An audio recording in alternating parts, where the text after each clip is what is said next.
It's a great day in SimWorld, everybody. Good morning and welcome to SimWorld Today. I'm B Ron. Alongside me is my main man Marsh. Good morning, man. How you doing? I'm good, B-Ron. How are you doing? We just got done watching maybe one of the best Super Bowls of at least the last 20 years, if not longer than that. Yeah, yeah. Yesterday it was a phenomenal game. I'm still kind of like scratch my head in disbelief over kind of what we saw last night. Let's jump right into it, man. The game went down to overtime. We couldn't have asked for a better Super Bowl. It was really competitive all the way through. Ended up going to overtime, 19 all, and then here in the last few moments, Patrick Mahomes does what he does. Hits McCall Harvin wide open, and that's it, man. That's the game. That was a phenomenal Super Bowl all around. General thoughts first, and we can kind of, I guess, dive deeper on from here. Well, I think Kyle Shanahan blew the Super Bowl on two different occasions. I think his decision first in the fourth quarter to go for the kick that gave them the 3-point lead, 19-16, and then his second decision to get the field goal to go up 22-19. Both of them were the wrong play. Simple as this. A tie game with Patrick Mahomes and the football. I think it obviously, if you have the lead and you're up three, it's a little bit better, but it's basically the Hmm. same thing.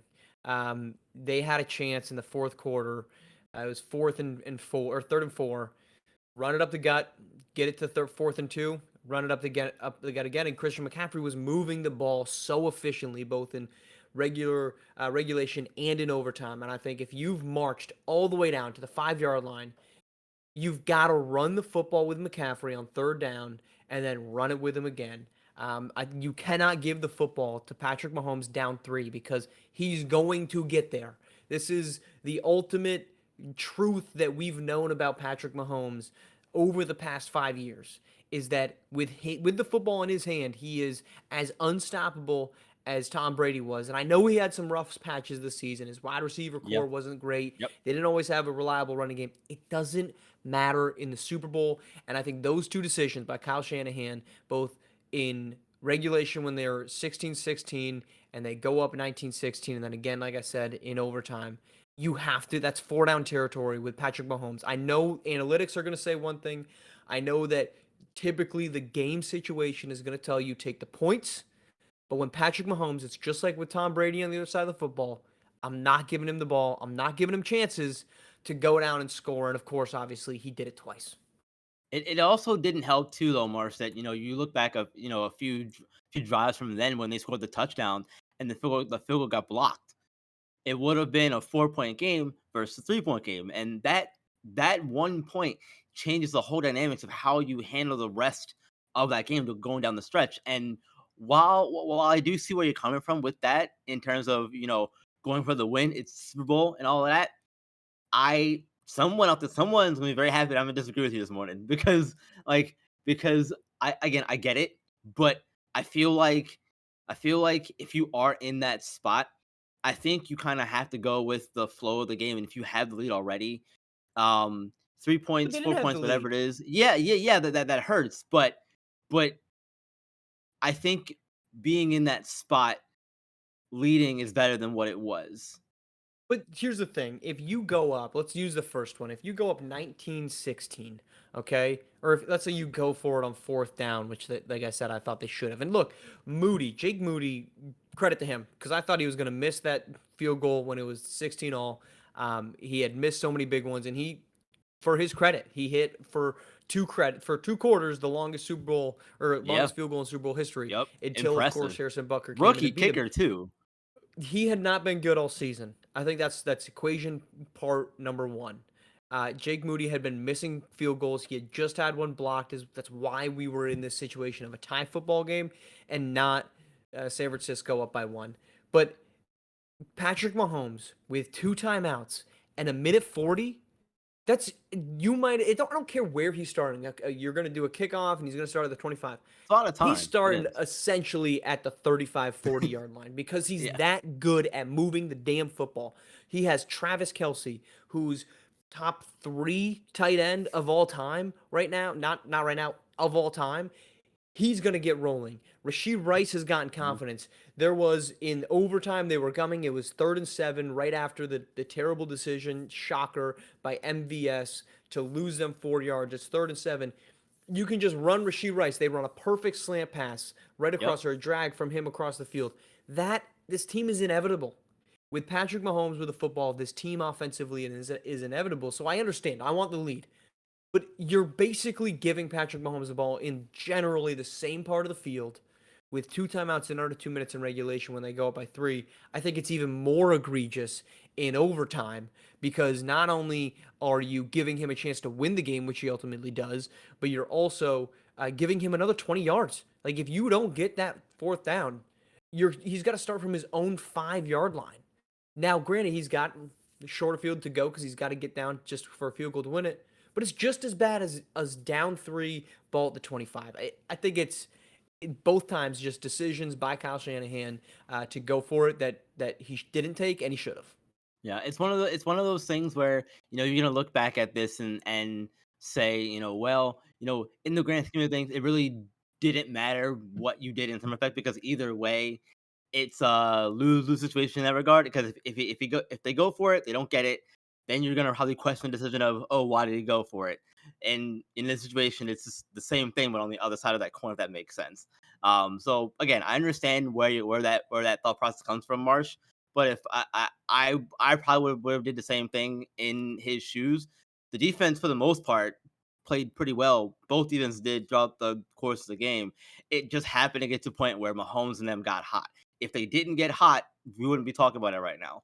So everything it all goes in a different ways depending on you know where things go down the final stretches of that game. But either way, that was a phenomenal Super Bowl, and I am so happy that we got to see a really good game from both teams, and it was ended up being what it was. Yeah, we So got a dandy. Go ahead.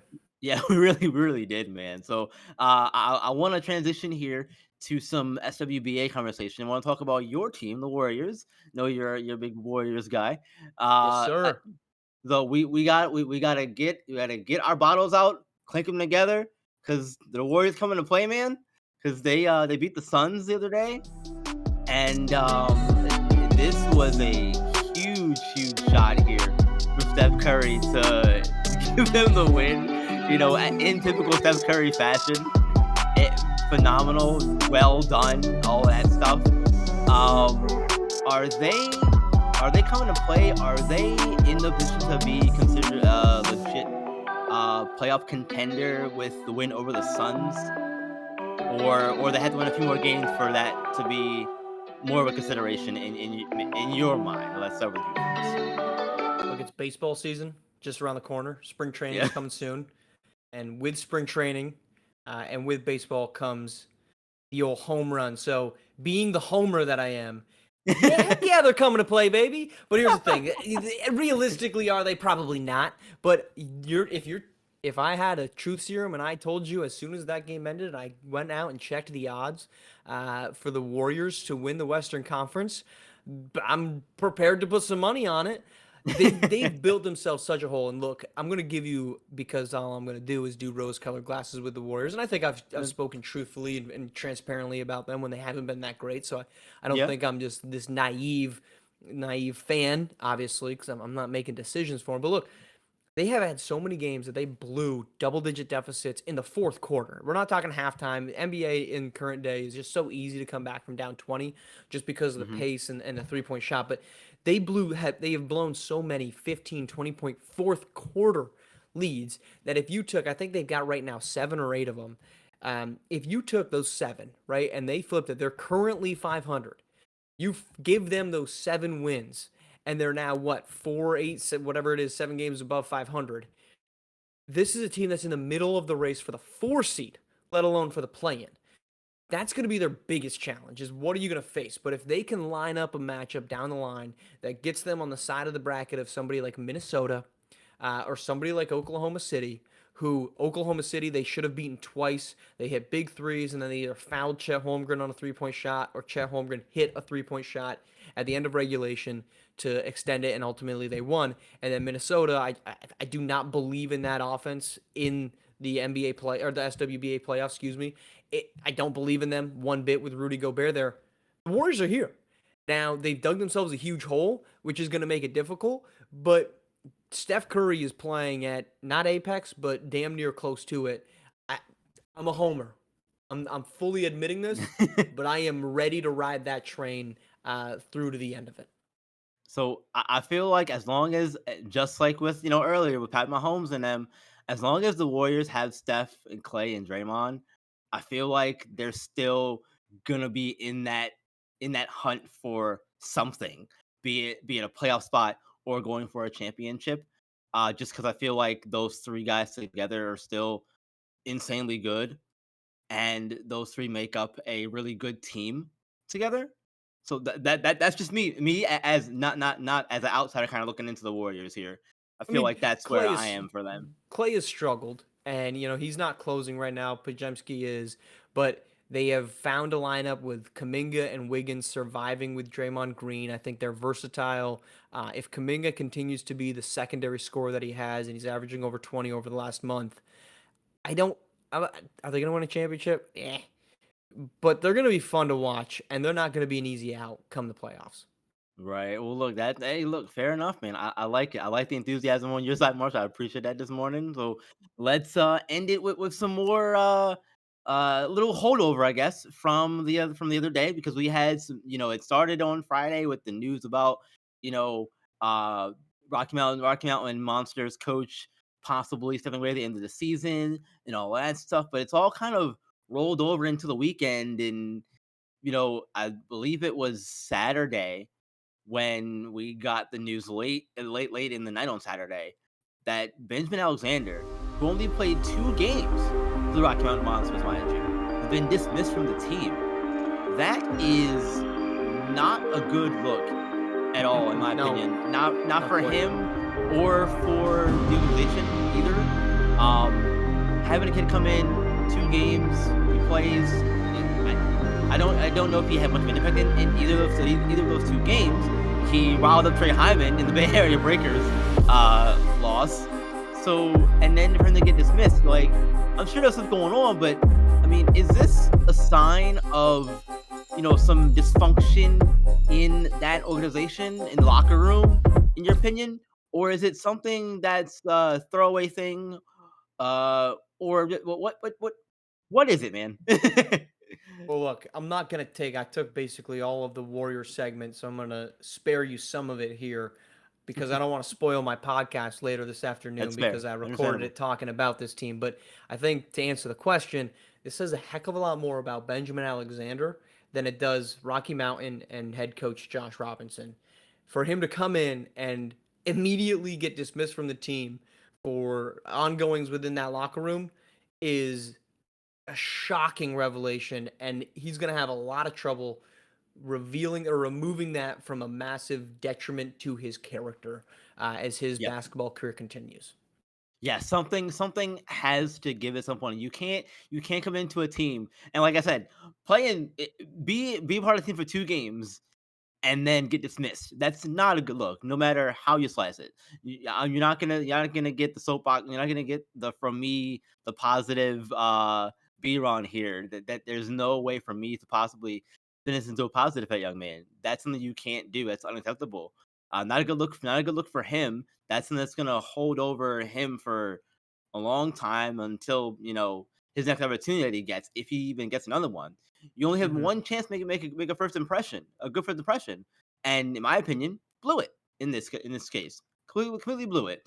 Rocky Mountain's been doing this for 2 seasons now. Should have had trouble in the past, before with I'm forgetting the kid's name right now. It's escaped me at the moment. I apologize, but they've had Brian their issues Vaughn. over there in the past. Brian Vaughn, yes, thank you, Brian Vaughn. They've had their troubles in the past, and Coach Robinson has learned from that. So to have someone else come in and have strike up problems again, glad they got out in front of it quickly to do that. That says more about them, in my opinion, and what they're running over there. we got a good thing going over there in that ship as far as that ownership and everything goes. But that's going to do it for today. Thank you all so much for tuning in, watching, listening to SimWorld today. We really appreciate you all as always. And look, hit the like button, subscribe to the channel so you know when all of our videos, streams, shows go live for you guys. And remember, SimWorld's the only place where you can see the game, be the game. We'll see you tomorrow.